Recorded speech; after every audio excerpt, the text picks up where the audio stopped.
here we go. I don't know. Yeah, it's the first time we've seen him in a residential area like this.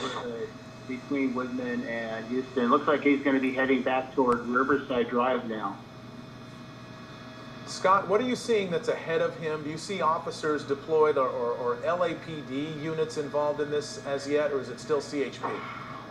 Well, LAPD has taken over. We do have some CHP, but it's really difficult for them to try and anticipate where the vehicle's going when he makes turns like that. That's the first time I've seen him go into a residential area and not just drive on a major street. I think we're back on Riverside now, traveling westbound. So we're headed back towards the 405. It's in a circle here. It's going to be right back in front of the Fashion Center once again. But that was the first turn I'd seen where it actually went into a residential area and then came back out. But it's very difficult for them to anticipate those types of moves. If he stays, on Magnolia, stays on Riverside and continues that pattern, they'll be able to set up. But through that little residential area, that'd be difficult. I think we're southbound now on Hazeltine, if I'm not mistaken. So this is a pattern we've seen several times, southbound on Hazeltine.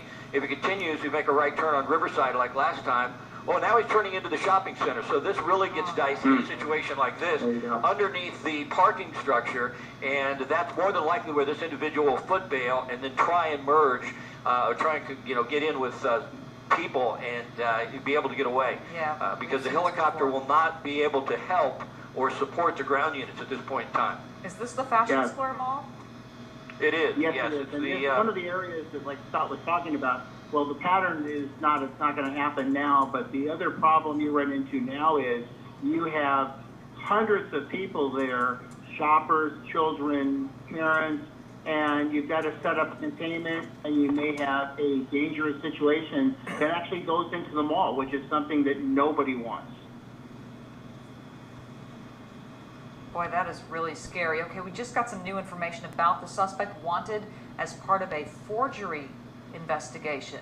And also, as we continue to follow this, we have that video re-queued now that shows a dramatic development at 5:34 p.m. when a person went out into the street and it looked like an egg that he threw at the vehicle.